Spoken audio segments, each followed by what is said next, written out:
if I haven't created the skill of mobilizing or emotional expression or vocalizing, I don't have any new ways to process this. And now I'm retelling it, I'm reliving it. I'm just going to get the same patterned response. I'm going to recreate the repression. I'm going to recreate the whole neurotag. My filters of the world might start to change. I'll have that activation inside, and I don't have any way to process it. And so I'm essentially then just re-traumatizing myself over and over and over again. If you've ever felt stuck, stressed, or straight up frustrated when it comes to money, like no matter how much you make, you always feel stressed, anxious, or not enough, you're not alone. The problem isn't just numbers, it's your nervous system. And when you shift that, you shift everything else too. Today, we're doing something completely different, and trust me, you don't want to miss it. Recently, Elisabeth was a guest on Plenty, the podcast hosted by Kate Northrup, and the conversation was so powerful, so deeply aligned with the work we do here on Trauma Rewired that we knew we had to bring it to our audience. Kate is also the author of Do Less, and she's an NSI certified coach who helps people heal their relationship with money. Not just practically, but on a nervous system level. And this is huge because making good money doesn't automatically mean you're good with money, but being good with money, that's a skill set anyone can learn when they have the right tools, environment, and capacity. I had the privilege recently of attending Kate's Relaxed Money Live event this year, and it was such an incredible experience. I met so many people whose lives had been really radically changed by doing this work. Kate truly is a master of simplifying financial and business strategy to create ease, and not just in your bank account, but in your body. And that is why I want more people to know about her program, because so often coaches don't really take the time to deeply educate themselves about the nervous system. They might use a few breathing exercises or visualizations, but they don't really understand how to work with the nervous system to create that lasting, sustainable change. But Kate is different. She's been so committed to learning this work and bringing it into all of her programs. And that's why we're sharing this episode with you today. And we're also inviting you to a free live workshop that Kate is hosting. The Good with Money 3-day experience is on April 17th, 22nd, and 24th. And this is not just another financial workshop. Over these 3 days, Kate's going to lead you through transformational money healing processes. You'll get powerful practices, you'll get a workbook, and by the end of the 3 days, you really will feel different about your relationship with money. And I know because I experienced that with her at the live event. You can register at katenorthrup.com/TR, TR for Trauma Rewired, to get this free workshop. And then if you sign up for her Relaxed Money course, you'll also get special bonuses, including a teaching that I did for her community on the neurosomatics of relaxed money. So the link is in our show notes, or you can go to katenorthrup.com/TR to sign up. And guess what? We will be there. We love working with Kate. We had her on Trauma Rewired before, and it was really powerful. And it is powerful to collaborate with another woman who practices regular nervous system training and regulation, not just in her personal life, but in her professional life. So if you've been feeling stuck, overwhelmed, or disconnected in your relationship with money, this is the place to start. Go to katenorthrup.com/TR to sign up for the free workshop and access all of the bonuses when you join Relaxed Money. Now, let's dive into this conversation between Kate and Elisabeth, where you'll explore deep neurosomatic connections between money, safety, and capacity. What is NSI? And hear more of Elisabeth's story.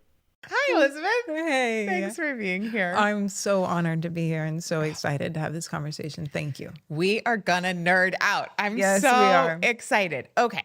So one of the things that I have found fascinating, and I'm curious your take on this, when I started learning about the nervous system and trauma, really, but more specifically the nervous system, I read a book. I read a book called Patriarchy Stress Disorder by Dr. Valerie Rain, and then I read The Body Keeps the Score by Bessel van der Kolk. And as I was reading, I was like, gosh, this is so interesting, because I was so deeply fascinated and I became somewhat obsessed, I would say.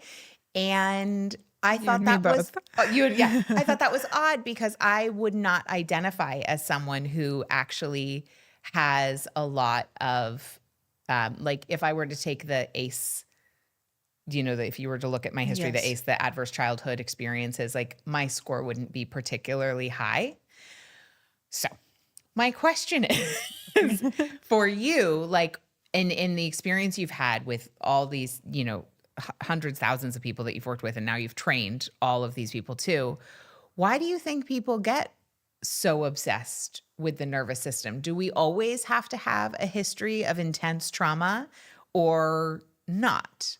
I don't think we have to at all. I mean, our nervous system is our operating system. Our brain and our nervous system drive our behavior, our health, our mental health.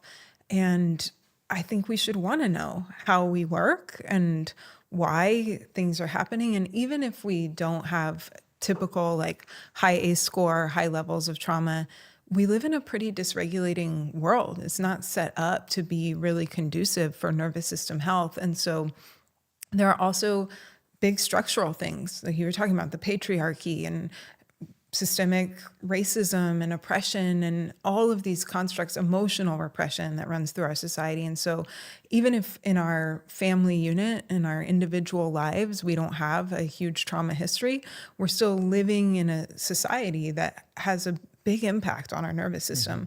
And I think for so many people, when we start to learn about this and connect these dots of like, oh, this is a root behind my anxiety, or this is a root behind my pain. It's like, why didn't somebody tell me this sooner? Why didn't I know more about this? And then it's really this journey of really knowing yourself, like at that deep, deep level, know thyself. What makes my system run better? What makes my brain function better? What makes me feel more present and alive? And I think we want to know ourselves at that deep level. What are some of the biggest misunderstandings people have about being a high performer and what it takes to be a high performer and the route to get there? I mean, I work with a lot of high performers, and I don't want to broadly generalize here, right? Because everybody's different. Everyone's nervous system is different. But a lot of what makes us really successful, and I was someone who performed pretty well in life, and a lot of that success comes from some dysregulation. There's perfectionism and this need to constantly be doing, trouble resting and in stillness. And so a lot of times we can be really successful externally, but there's an internal cost to that high stress state. And a lot of times too, for kiddos who do have a high ACE score, we learn a lot to perform really well, to mask our emotions, our needs, and be doing all of these things externally to create that sense of safety. But it's at a cost of regulation and an internal sense of safety. So I'm like trying to manufacture it outside, and that is successful for a while. Right. But there's usually a back end cost to that later. And that's like either a later back end cost that can be seen, but certainly a back end cost that can be felt by the individual. Yeah. Which is something that our society doesn't really talk about enough. We're like always focused on the external success of like, did they make money? Did they raise through the ranks? Did they have all the achievements? Does their house look right? They have the right, partner. Do they have the right amount of kids? Drive the right car? Like, right. And those are all the kind of like success things. Checking the boxes. When underneath there's, worst case scenario, there's like disease later, autoimmune, cancer, these things that show up after years and years of dysregulation, chronic pain. There's mental health consequences, but without even those big ends of the spectrum, there's an emotional numbness, like an inability to really feel and process our emotions. There's a lot of behaviors. So like things looked pretty good on the outside, and I was binge eating all of the time in a really painful way. I couldn't really have intimacy with people. I was a real deal workaholic and would just cycle through my life in these periods of big exertion, big output, and then crash with a binge, with a migraine. And it was just rinse and repeat. And you're never really present. You're never really living an embodied life. And that's a huge cost. That's a huge cost. When did you start to learn about the nervous system? How did this work come into your life? So I started originally down the road of applied neuro. I had some movement studios in Austin, and we were focused on athletic performance and chronic pain, and I knew I wanted to bring neurology into that, brain science. I knew that was the future of movement science. So I started studying probably in around 2010. And that took me down a long road of education and neuro. It wasn't really until I had my own experience of life kind of falling apart. It was a really high stress time. And in that high stress time, that's when I got sober at a pretty early age. My adolescence was like pretty volatile. But once I got sober, stopped drinking alcohol, things kind of evened out, looked successful on the outside, but there were still all these patterns underneath. And that kind of collapsed down around me in 2018. And at that time, all of this unresolved childhood trauma also started to trickle up to the surface, and really started going down the path of somatics, reading all the books that you mentioned, Body Keeps the Score, learning about complex trauma. And I just kept seeing this connection between everything that I'd learned about the brain and the nervous system in my applied neuroeducation, and how that was so integral to the things I was learning in the world of somatics, and how they could be woven together in this way that could be really powerful. And that's when I really started working on my nervous system in a different capacity, not just to run faster or jump higher, but to work with my interoceptive system, to be more embodied, to feel the signals, to start to make rest safe, to be able to process emotions. And that was really when things started to shift for me in my life, when I was actually able to move out of some of those patterns and then begin working with people that have a lot of that same history. Yeah. And so for you, like, let's say today compared with a decade ago, what were some of you had mentioned binge eating, workaholism, not able to really be fully present, difficulty maybe in connection. So what are you experiencing now? Like I know for me with the work that I've done, there are moments that would have just completely tweaked me out. And now I'm just like here experiencing them. And I'm like, Yeah. whoa, this is a freaking miracle, and it's Totally. maybe not as dramatic, but it is really dramatic, the difference. And so I'm curious, what are some of those things for you? That's like the biggest thing, to be able to be present for my life, however it is. Yeah. Like I feel alive. I feel here. Like I'm here with you, Yeah.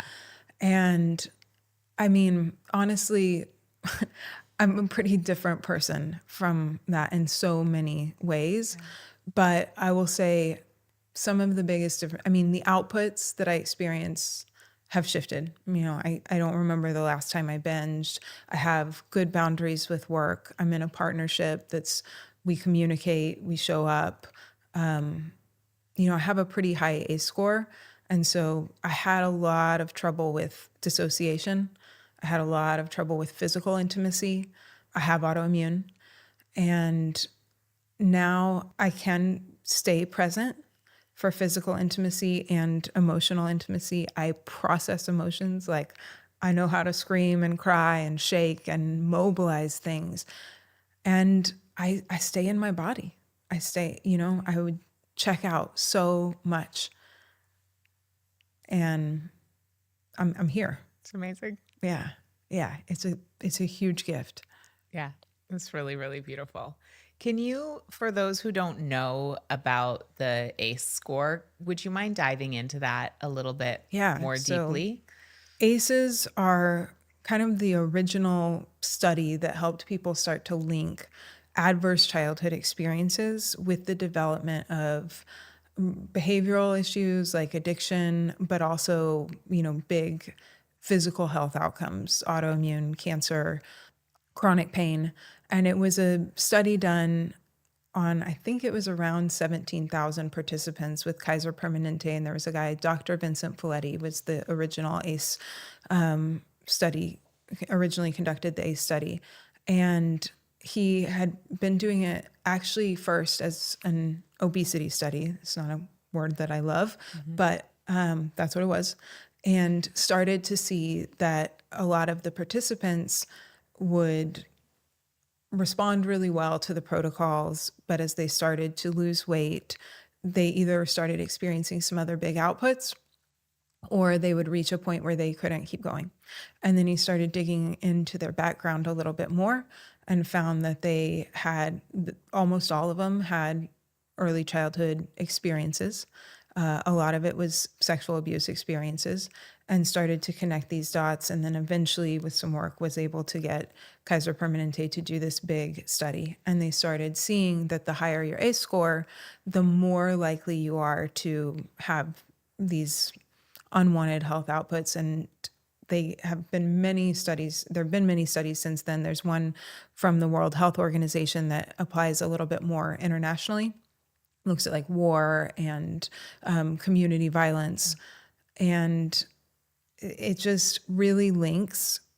It's been a big catalyst in helping us, I think, collectively to understand like the waters that we're swimming in development, shape our nervous system, our stress levels, and then that leads to all of these outcomes later in life. And if you have an ACE score of 6 or higher, there's a truncated lifespan of 20 years, which is a really big deal. Yeah. Yeah. It's expected. Expected. Unless you do this work. Unless this is I mean, a of really... course, we don't know what someone's meant to be in this life and how long they're, but like the work that you do with people, for sure. I know you don't have the data on this, but I would bet my life that for sure the work that you're doing with brain-based and NSI is extending lifespan. Like it would have to. That's the whole reason that I do this, that I've gone into this world is there's so many people I love with high ACE scores, and there's so many people with complex trauma, and they're beautiful human beings that have so much to offer the world. And I think it sucks that these are the outcomes and that the trauma compounds. And because of everything I know about the nervous system and the brain, I know we're neuroplastic beings. I know adaptation is always possible. And when we understand how our nervous system works, we can work with it intentionally to create change in the way we process information, in our skill of regulation and our ability to process emotions. And when we can do that, it doesn't have to be that way. Like these are not fixed outcomes. Nobody's set any one way in stone. We're super dynamic beings. And I think people just need the opportunity to understand more about how they work and what they can do and have some agency. And then that change becomes possible. Right. And that it's not always, that it's not an issue of like, oh, you need to work on your mindset, not at least as a starting point. And it's not an issue of like, oh, you need to just change your behavior, at least not as a starting point. Right. And that it doesn't mean like medication forever, though that may be supportive. Right. I am curious as you say that, though, the question that came up for me is like, what about personality disorders? Do you have any experience with that? And what do personality disorders have to do with the nervous system, if at all? And is that a thing that can be shifted with plasticity? And I don't know. Okay. I mean, that's a big question. I'm going to dive into it with you. This is not your area No, of study, well, so feel free to say pass. I do have a lot of experience with this, and I just want to caveat this by saying, I'm not a licensed mental health professional. People should always consult with their doctors. And in the world of applied neuro, we don't really believe in personalities. So I am hesitant to believe in a personality disorder, right? There's no one fixed way of being. It's a frequently occurring reaction. And I want to understand, or I would love for people to understand, that everything that our brain and nervous system does at that subconscious level is for our protection. These are all protective outputs. It's the way that we learned to survive, not just physically, but also emotionally and socially. And when we are swimming in developmental waters where there's high stress, where we aren't getting our attachment needs met, which is a real survival need, we will come up with ways to adapt. And then those patterns play out into adulthood. And I myself am someone who is diagnosed bipolar. diagnosed borderline personality disorder. I mean, my adolescence was it was volatile, like I said. And also, like, if you meet me today, I'm pretty grounded, pretty even keel, and so much of that has to do with rehabilitating my nervous system, the patterning of my brain, how I take in information about the world, how I respond to it, what filters am I seeing the world through, and that can be changed. It's possible. It's so hopeful and so beautiful. I love that perspective. Thank you. I think that's really healing for a lot of us. And also, right, like that's personal responsibility, right? You took that upon yourself. Yeah. To do this work. And so, of course, that doesn't mean that if we are in relationship that is tricky in that way, that like we can ever force someone else to do it. And I am curious Absolutely. the degree to which this comes up in your practice and with the people you work with. It comes up a lot for in my work with people around their money, where it's like, okay, I'm doing this, but my partner won't come on board, or like, how do I get my mom to do this? Or how do I get my difficult sister to whatever? And it's like, well, so I'm curious, what do you say to people who are like wanting other people to heal their nervous systems? Yeah, it doesn't work great. Unfortunately, Yeah. it's got to come from, it's such a personal journey. And the best thing that I can do is live the work myself, right? And allow people to see the changes in me. And hopefully they will gravitate toward that, plant the seed for some curiosity. Yeah. And if it's there, I mean, especially working with your nervous system, it is a journey. It wasn't like a quick fix to get from point A to point B. And it's not like super sexy. It's really not. It's like you really want it to be about like the quantum leap where you're like screaming and running across the coals and like you're totally different overnight, but it's not like that. It's like I'm doing weird things with my tongue or looking in different directions with my eyes and making weird vocal sounds. And it can be like a little bit tedious. Yeah.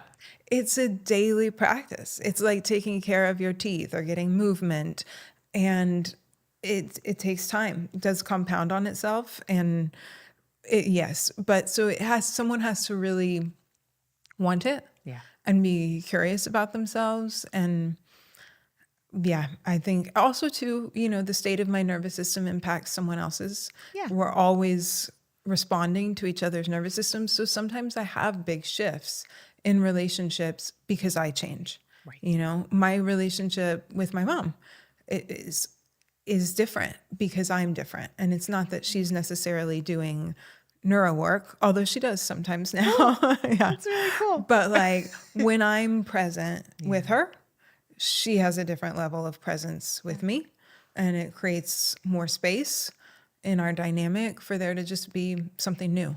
That's so beautiful. Amazing. Yeah. When you showed up today, I was sharing with you that my husband is having a minor, compared to where we've been, but a flare with his skin. And thanks to learning from you, I was like, hey, babe, like, did you know actually that the output of your symptom is not an indicator that like we need to necessarily attack the symptom, but it's an indicator, it's a protective mechanism whereby your nervous system is basically being like, my threat and stress bucket is too full. And so I'm going to give this output of pain, inflammation, discomfort, so that you will take it down a notch and protect yourself and stop getting more stress and threat inputs. So can you explain why that is and what some of those outputs are that people, and like, because our culture is so fast to like give a pill, or like for us, anytime we mention our journey with eczema, everyone is always trying to give us a topical. And it's like, me too. Thank you. And right. Like I'm grateful. And also it gets so much deeper than that, but it's not even deeper on the level of like, oh, it's a food allergy then. Right. Right. It's like, okay. It's what systemic. It's the whole system. Yeah. So simplified version of how we approach the nervous system is really looking at it as input, interpretation, output. And so I'm always taking in information about the world around me through all my different sensory systems, my eyes, the balance system in my inner ear, my body mapping system, my interoceptive system that's letting my brain know what's going on inside of my body, my temperature, am I hungry, am I thirsty? All this information is coming in all the time. And then my brain is taking that information and interpreting it and making a really important decision, safe or unsafe, and then generating an output. And so really everything we start to see is outputs. My pain, my behavior, my relational patterns, my posture, like all the things are outputs from that cycle of input, interpretation, output. And so when the quality of my inputs aren't great, then that's adding a lot of stress to my nervous system all the time, because my brain really needs that information to have a clear picture of what's going on in my external world and what's going on inside of me. And so if I can start to work with my nervous system to make that information more clear, more accurate, by doing this practical rehabilitation of these sensory systems, then I'm under less stress all of the time. And then that allows me to now experience different outputs, because when I'm under too much stress for too long, my system is going to start to try to protect me. So a little bit of stress is good. We need it for adaptation. But if you think of your nervous system like a bucket, and you think of all your life stress going into that bucket, our systems are quite intelligent and they know it. We don't want the bucket to overflow. That's too much dysregulation for too long. That's chronic disease. That's inflammation. That's severe mental health outputs. And so your brain, your nervous system, your body will start to generate protective outputs to get you to reduce the water level in the bucket. So pain, for example, is a great behavior change tool of your brain. If I give you some pain, you're going to take smaller steps. You might go lay down. You might call in sick to your high stress job. You might block out all the lights. And now you have less inputs coming in.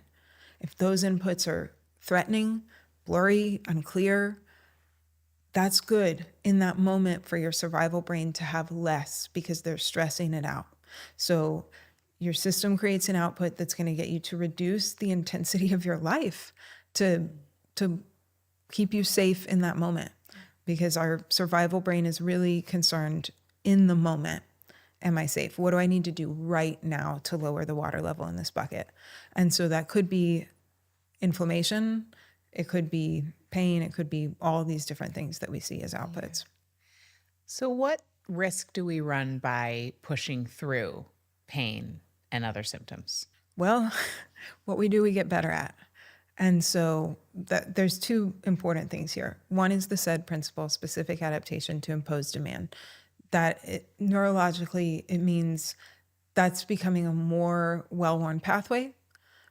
So my brain's going to start to go to that output more frequently because it's less energy costly, and it achieves that behavior change goal of reducing the stress. So now it's going to start to take less and less stimulus for me to start to experience that output of pain or whatever it is that I'm trying to move out of. Could be dissociation.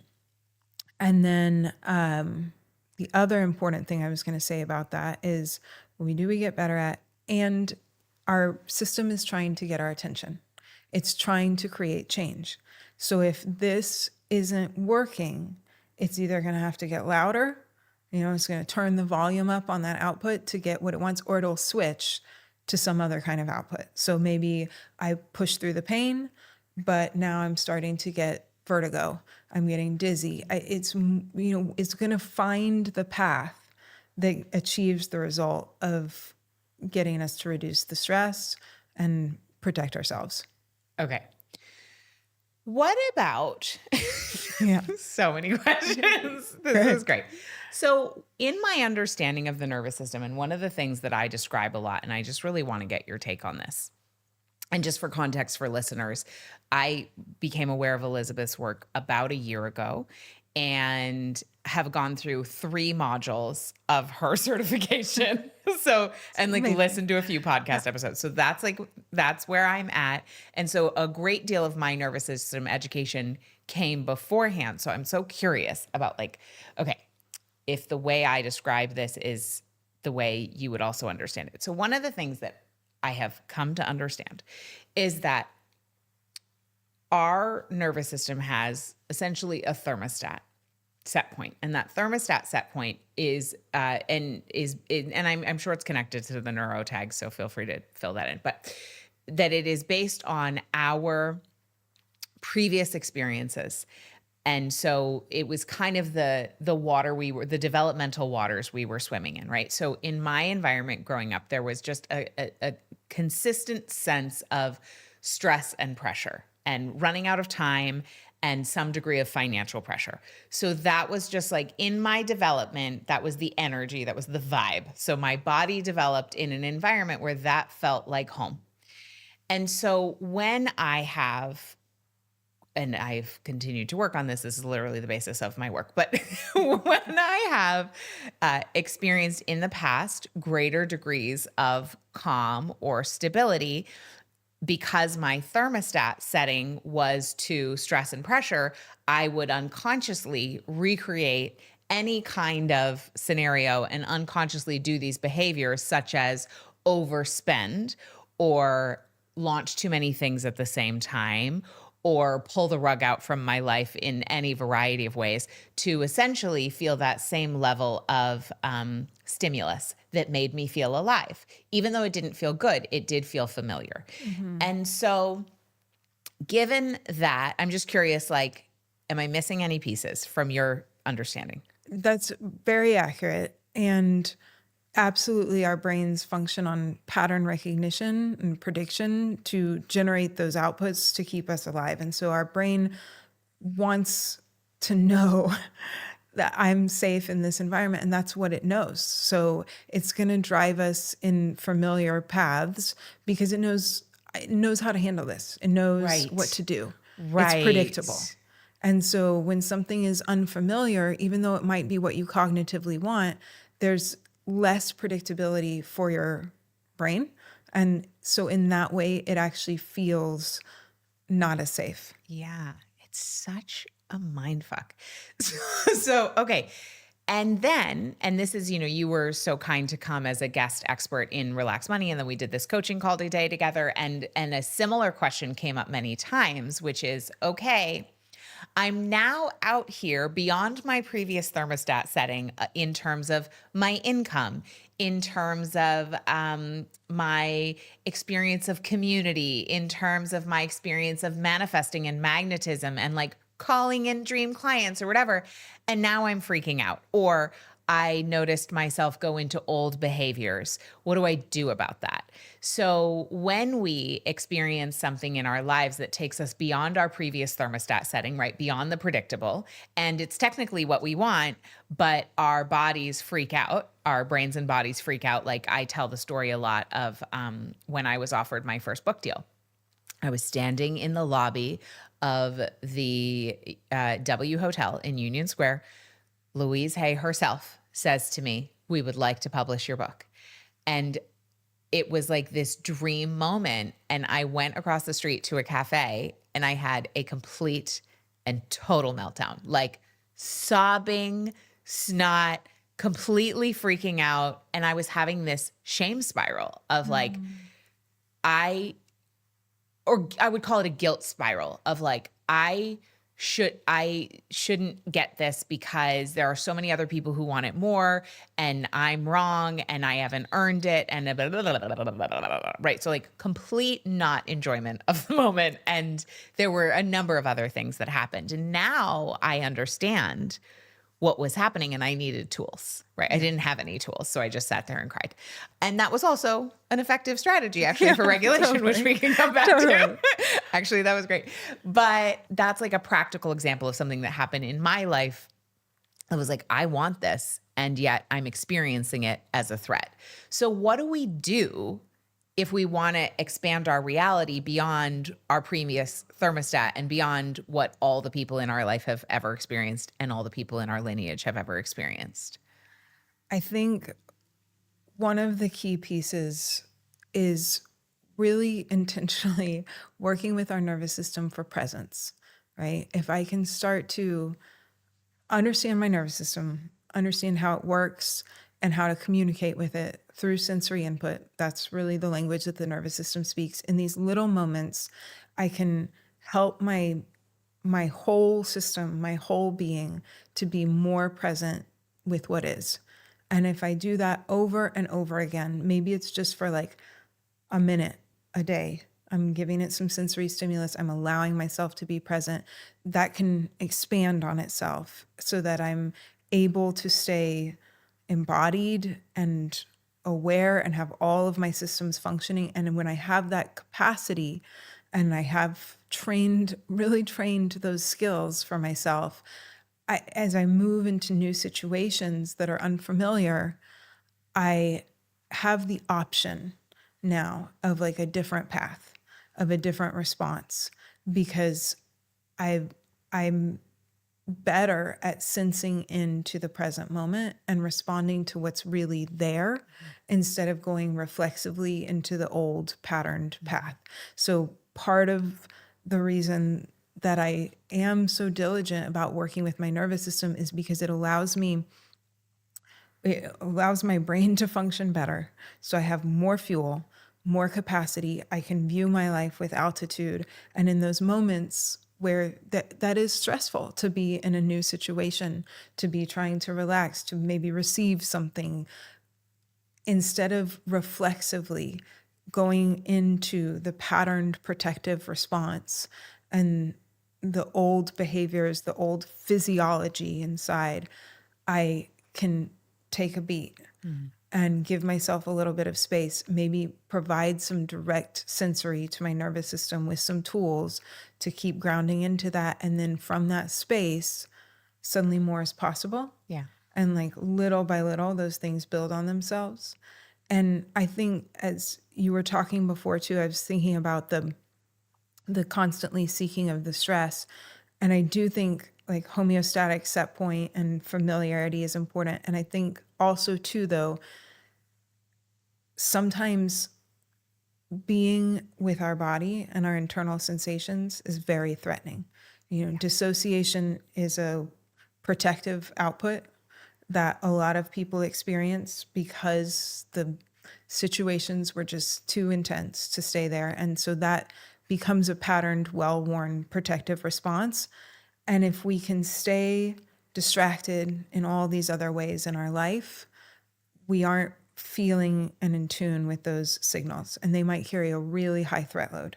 So part of getting out of that pattern too is working with my interoceptive system and in a minimum effective dose, creating regulation and safety around feeling my internal sensations and being able to mobilize and process some of those emotions so that I'm not always having to create all of this externally to not be able to be there with my body and myself. Yeah. So for someone who's just coming to this work and, maybe they're experiencing a high level of anxiety, which is sort of common, in the world for sure, but certainly for my listeners, or just a high sense of like pressure and stress, or a fundamental like deep feeling of like, I'm just not okay, like things aren't okay and I'm not going to be okay. Where might they start? Like, what does a daily practice look like? Knowing that, of course, everybody's nervous system is so different, but are you spending like hours a day with your, in your practices? No. What are some examples of how this might go in daily So life? the thing about NSI and neuro work is that it's really easy to make it very practical. It's, daily throughout the day, taking little bits of time to create regulation and safety. And that can be as simple as some sensory stimulus for your feet, or a breathing exercise or doing something to get a little bit more fuel and oxygen into your brain, like these little simple tools that are really directly communicating with the nervous system to create a different physiological response inside in that moment. So if we're already coming into the work really overwhelmed, a couple things to think about with anxiety specifically. One is there's a lot we can do at a very physical level to start to address anxiety, so we don't have to reroute all the beliefs, and that takes a lot of capacity to Really work through. does. I To know. work through all of that. And it can be as simple as I'm a chronic hyperventilator, and that's creating stress all of the time. I might have some sensory mismatch, which is where different sensory systems are communicating differently to each other. Like my eyes have a little bit of a deficit, or my vestibular system. So that's my brain is having to decide all of the time, which one of these inputs do I rely on to make that prediction, to decide if I'm safe and what to do next. And so when those signals are conflicting, it's very energy costly for the brain. And that really produces a lot of anxiety. When I don't have a clear map of where my body is, I'm moving through the world kind of blurry, very threatening for the brain. And so there's all these little practical things we can start to rehab that really do a lot to alleviate the stress load of anxiety. And again, it's not about spending hours a day rehabilitating these systems. It's finding a couple tools that work really well for you and just weaving them in throughout the day, especially when you might start to feel those first subtle signals of like, ooh, I'm starting to brace a little bit, or my heart is starting to race, or I can feel changes in my breath, or maybe I'm dissociating a little bit. Is there something I can do in that moment to regulate, to repattern, and again, just let that build on itself? So powerful. I was first introduced to an NSI tool last year. I was teaching a retreat. I was leading a retreat. The retreat was a bit of a shit show. Everyone who went to the retreat continues to be in the group saying it was amazing. However, I was having a deep experience of unease. Anxiety. Yeah. And a lot of it had to do with the retreat venue. And there was this tropical storm, and the venue was like not well equipped to support my people. And I have been there. It was crazy. So Carrie Montgomery, who is how I met you, she's a dear friend of mine, and she sat me down because I ended up rooming with her as as part of the tropical storm scenario. So there we were in our jammies. So I was telling her that I was having a really hard time, and she led me through this drill. And it was such a powerful, immediate expansion of, oh, now I'm here. And the racing thoughts and the deep sense that things were not okay and that I was doing a terrible job evaporated.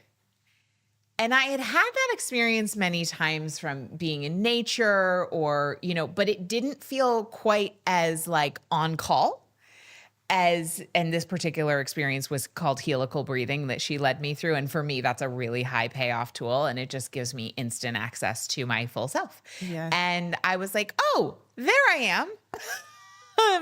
And as someone who, historically, I do have a tendency to run anxious, and I have been on medication in the past, to be able to find something, not just that one tool, but any number of nervous system healing drills, tools, whatever you want to call them, that can signal to my body, like, we're safe now, actually all is well, that doesn't require cognitive energy, because our cognitive energy is not enough, or it's not the right input. You can explain it, but it's just basically like the idea that we could change our reality with our thoughts alone is quite misleading, even though there's something to it.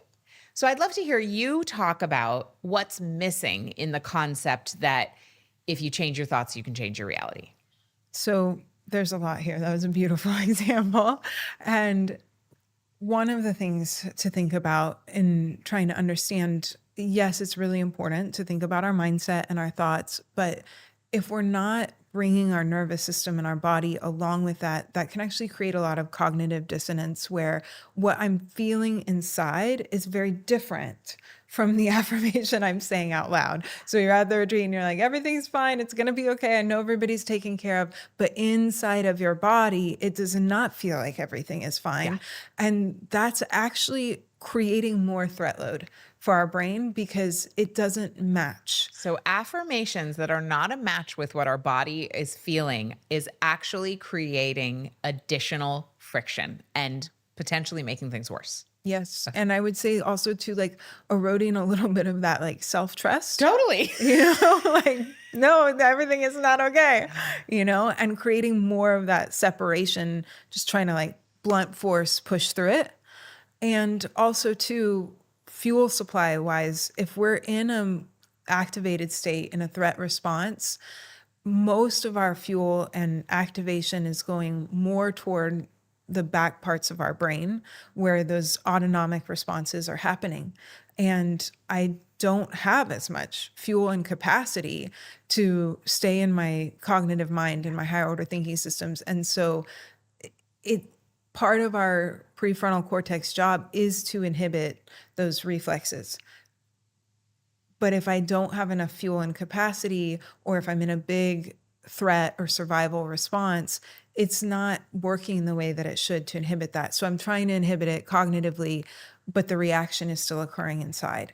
And so instead, if I can work with my nervous system, which again, really doesn't speak English or French or German or Spanish, it speaks the language of sensory input. So instead of saying to myself, you're fine, I'm going to create new inputs through my sensory systems with touch, with breath, with vision exercises, with stimulus for my inner ear, that is stimulus that my system responds really well to, that gives it the fuel and activation that it needs to be able to regulate and modulate and create a different state inside. And then I'm also driving more fuel and activation to my frontal lobe, and I can suddenly look around and say, yeah, I am okay. I'm okay in this moment. Because again, I'm coming back to the presence, right? The presence through that sensory that takes me out of the survival response. And now I can have a different reaction. And so if I can pair those things together, working with the nervous system, with the body, along with the mindset, it's a much different experience.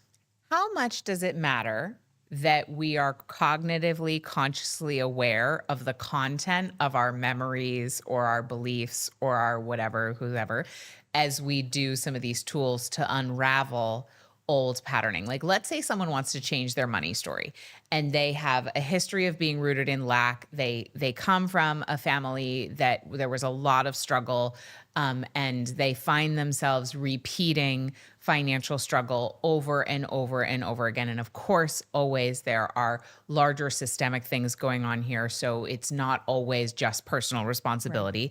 Right. And we also are always contributing to our scenarios, right? So it's both, right? And they're like, wanting to change their money beliefs.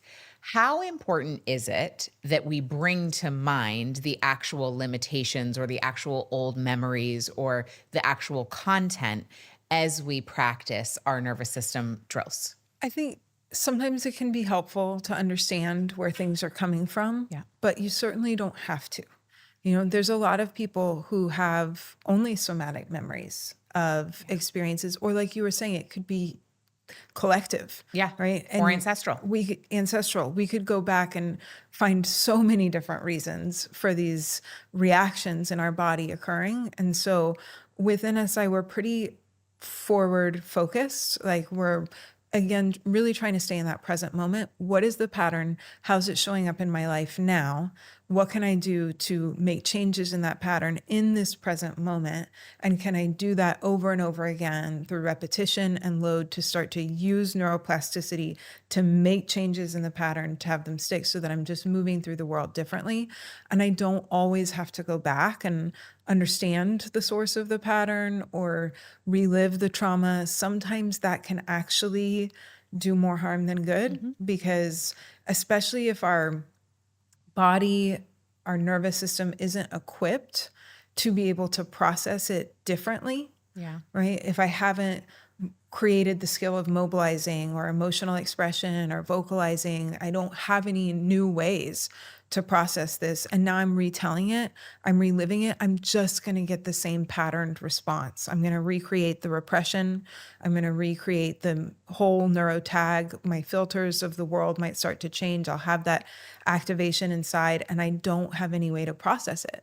And so I'm essentially then just re-traumatizing myself over and over and over again. So until I learn new tools or I have more capacity in my nervous system, it might not serve me at all to do that. Yeah. And then even when I do have that, I mean, personally too, like I have to be careful of like always diving back in and trying to figure it out and figure it out. It's like, I don't have to figure it out.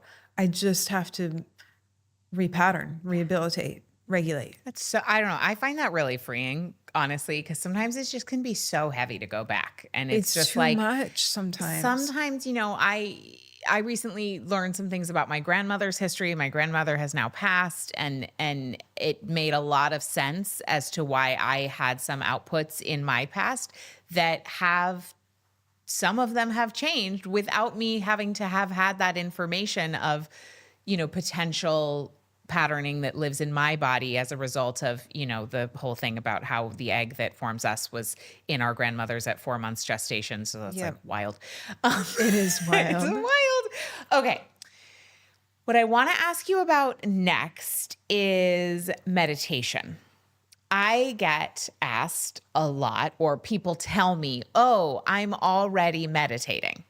So I'm doing nervous system work. And I understand that it's actually different and not always for everyone the optimal place to start. What's the difference between meditation and nervous system healing tools? So this is a great question. And what are the commonalities? Yeah. Meditation is a great tool. It can absolutely, it's so useful for so many people. There's lots of science behind the ways that it impacts our brain function, and it's great. And there's a couple of things I see that happen with meditation. And one is that for some people, it is threatening to sit still and to if we're in a state of dysregulation, we're in a state of fight or flight, our body is prepared to move and to discharge and to stress process. And we're trying to sit still. Maybe it doesn't feel safe to close your eyes. Maybe you're in a room with other people. Maybe focusing on your breath or feeling those internal sensations still carries a very heavy threat load and really activates the system into a protective, reflexive trauma response. And so by really pushing yourself to do that, you might feel worse. And that I see it happen all the time. And then there's like this shame of like, I can't meditate, right, and I feel so much worse after. And I would really encourage people to start to be the expert of your own nervous system and assess and reassess what works for you. How do you really respond to that? And maybe it is a great tool, but maybe it's not the right tool for you right now. And we could do some work to rehabilitate the interoceptive system, to help the nervous system get better at modulation. And then it might be a better experience. Or maybe it's just not the right tool. Maybe you need to walk and be present. Maybe your mindfulness practices need to have some type of movement so that there is some stress processing. And then I would say another big difference is I do also come across folks who are kind of using meditation to disconnect from the body. Totally. Right? I like this because it gets me out of my body. And that's not where we're going with neurotraining. It's really being able to reconnect to the body, to the sensations that we feel inside, and to restore mobility to be able to actually feel and then process and discharge emotions. I don't want to disconnect from all of that. I want to be able to be with it and to be able to process it. And that inherently emotional regulation and emotional processing, it has to involve some movement. Our bodies are wired to express this energy through movement or vocalization or crying or sounds, or there's got to be that component there too, so that we just want to be careful that we're not leaning into meditation as a way to disconnect from Go up and out. ourselves. Yeah. So you're a very diplomatic person, but I'm curious. I want to know, like, so you have this, you have this top charting podcast, Trauma Rewired. You go deep into the data. You've been doing this work for many, many years in a way that's unusual. Like it's really different than what I've seen out there in the somatics world and in the trauma world. And I want to know what drives you crazy about some of what you hear, particularly on social media, about the way people talk about trauma and the nervous system. There's a couple of things that concern me. Great. Okay. And one is that some of the nuance of like the nervous system gets lost. And this idea that like this blanket tool is going to be the one tool that will fix everyone and make their nervous system better is not great, because everybody's nervous system is really different. We all have different movement patterns, different breath patterns, different past experiences, different deficits. Certain things are going to be overwhelming to some people that work really well for other people. And everybody's nervous system is so unique, and we need to understand more about our own nervous system, how it works, and how do we assess what's really working for us, and know that there's nothing wrong with you if this tool doesn't work for you. It's just one tool. It's like one bit of sensory stimulus. And I think people try these things and it doesn't work, and it can really reinforce that narrative of I'm broken, or they might start to experience some strong protective outputs from it. And because they don't know how to calibrate, they don't know how to gauge like the right dose of stimulus for their nervous system. And that can sometimes push people into a lot more dysregulation or pain or whatever it is that they're experiencing.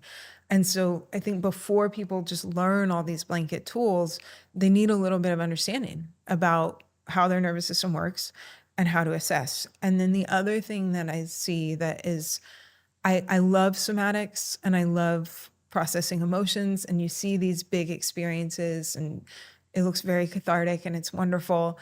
And there does have to be some capacity there to have these big experiences. And for some people that might work wonderfully.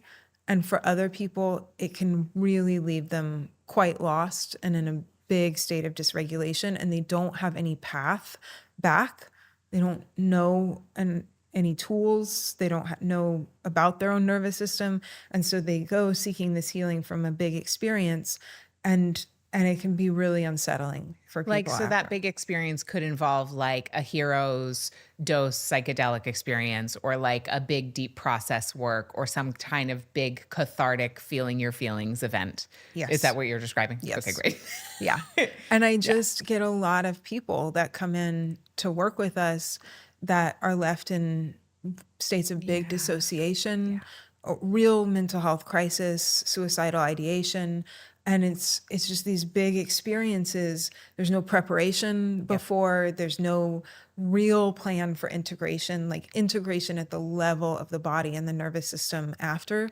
What am I going to do with this information that came through? What am I going to do with this experience? Is dissociation and emotional repression a well-worn path? And now all of a sudden, this big thing is happening. How's my body going to react after that? And do I have like the support and the tools to be able to navigate through that? Yeah. Thank you for answering that question. Yeah. Okay. So as you know, as we kind of like wrap up here, as you know, I work with people around money and the nervous system. I'm curious, in your work, while applied neuro is like, originating really in physiology and like Brain physical science. performance, right? It's brain science, right? Yeah. And so it's like, might feel like, okay, well, that's like a different topic. But I'm curious, in working with clients, in working with your NSI practitioners, what have you noticed, if anything, in people's relationship to money and work and worth when they invest in working with their nervous system in the way that you teach? It's really powerful, actually, because all these patterns, they trickle into all areas of our life, right? And we do a lot of work with attachment patterns, relational patterns, and these things show up in my relationship to money as well, right? If I don't have good boundaries, if I don't have the capability to set boundaries, I'm going to be overextending myself, undercharging. I just can't have boundaries around my business because that's all relational boundaries too. And if I don't have the ability to rest and relax, how can I come into a state of relaxed money? If I'm pushing all the time and that feels unsafe, it's really difficult to start to shift some of those dynamics. Maybe also too, there's past financial trauma, stress at that level. And every time I sit down to make these changes, I'm dissociated or I'm really tired or I experience a migraine. And so as I start to work with my nervous system, one, I can increase my capacity so that I can handle the stress of making these big changes, of taking new action without the same protective outputs. And then also too, I'm actually starting to change my responses to stimulus, to things. And that could be in conversation with my partner or in conversation with my banker. And the way that my system is responding to the world and to my own internal state shifts. And that bleeds into all areas of life. I actually have more questions. Yeah. I love questions. I'm like, I thought we were done. We're not. Okay. So something comes up and has come up several times over the last few days with some of my clients. And it's similar, which is like, okay, I made this investment and it didn't pan out the way I wanted to. Maybe I lost money. Maybe it was a large investment in some sort of coaching something or other, and I feel like the coach let me down, or I invested in this mastermind and it had all these promises, and then it didn't, it didn't pan out the way I thought. And every time I think about it, I feel like resentful. I feel constricted. I feel hooked. What is your advice or recommendation to repattern that kind of response to either financial regret or financial resentment? This is a good question. So one, I would say process some of those emotions. Like first and foremost, let them out. Get yourself a good pillow scream session in, Yes. Move around, do the things. And then also too, when we start to shift, like I think sometimes some of that comes from, I'm afraid I'm going to make the same mistake over again, right? And I'm getting stuck in this loop. And I know that if I can start to work with my nervous system, work with my brain to start to shift some of these patterns, that I'm now moving through the world differently. Like I'm a different being as I create these changes in my nervous system. And so I can enter into new containers differently. Yeah. So my experience will be different. I might not go pair up and be in the same relationship with the same type of people because I'm more in touch with my intuition. But also, even if I go into another container that isn't maybe what I want it to be, I'm different. And so there's more that I can get out of it. And there's more that I can take in, and I can also have the skill of hearing my intuition, hearing my internal signals. I can take action when I need to. And maybe that's the experience. I've actually had this experience of now I get to go into something. This time I realize that it's not the right fit. And I get to have the experience of setting a boundary and taking a new action. And like in that moment, I'm repatterning. I'm so doing the beautiful. thing. Yeah. I love that so much. What do you think about the nervous system and manifesting? I have a theory. Okay. And I want to know your opinion on it. I'm really curious about your theory. My theory is that it's not the more regulated I become, but the more facile in my nervous system. There's a better word for that. It also starts with an F, and I can't think of it, but that's not the word I'm going Flexible? for. Flexible. There's also another one. It might come or it might not, but flexible is good. But the more able I am to move in and out of states of activation and down regulation and up regulation and come back to my wholeness, I have found that the synchronicity in my life is increasing at a rapid pace. From a like, it is an unbelievable, the sorts of encounters I have, the ease of communication, the like, oh, literally the moment I'm thinking of that person, they're now texting me. And I had these things before, but either I'm now more aware of them because I'm healthier and more present, or I'm speeding up the rate at which I'm attracting them. I'm not sure. It doesn't really matter. And I just want to know what you think about this. Well, I think it's very possible to create change like what you're talking about, because I think ultimately, like I said, the reason that I do this is to be present, to be like tuned in to myself. And I think the more I'm tuned in to myself and my instinct, our bodies are communicating so much. We have so much instinct and knowing. But if I'm disconnected from that because I'm in threat response or I'm dissociated, I'm missing all of these signals, right? I'm also not as attuned to you. I'm not as present with other people and responsive to their nervous systems. And so as I have a healthier nervous system function, that ability to modulate, to have the appropriate response for the moment at hand, I'm better at hearing and feeling and responding to the signals of real time from another person and from inside of myself. And I really think that that opens up a lot more opportunity to know our truth, to know the knowing, the next right action to take when something is unfolding, to step up and be there for it, because there's so many signals that are a guide, that are coming from other people and coming from ourselves. And there was one other thing I was thinking about that too. I don't know.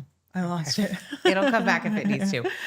The word that I was trying to think of does not start with an F. It starts with an S, and it is supple.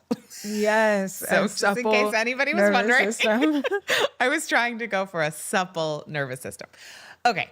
This has been great. Thank you so much for being here. Thank you so much for having me. What a rich conversation. Thank you for answering all of my questions. I'm happy to. Anytime. Of course, I have 100 more. So yeah, I think it does need a part 2. I agree. I hope you come back. What an incredible conversation. I hope this episode gave you a new perspective on just how deeply your nervous system shapes your relationship with money. Because financial stress isn't just about numbers. It's about safety, capacity, and regulation. And when we heal the nervous system level, everything shifts. If you're feeling that shift already, don't stop here. Kate's free live workshop, The Good with Money 3-day experience, is happening April 17th through the 22nd and 24th. And it's your chance to experience real transformation in just 3 days. You'll walk away with tangible practices, a workbook, and a whole new way of feeling about money. And if you want to go deeper, her Relax Money program is the place to rewire your financial reality on every level: brain, body, energy, and strategy. Plus, when you join, you'll get access to a special teaching from Elisabeth on the neurosomatics of Relax Money. So don't wait. Go to katenorthrup.com/TR to sign up for the free workshop and claim your bonuses when you enroll in Relax Money. And as always, if you loved this episode, share it with someone who needs to hear this. Leave us a review, tag us on your social media, and let us know what resonated most with you. Thank you for listening, and we'll see you next time on Trauma Rewired. Thanks for listening. We hope to see you all at the workshop.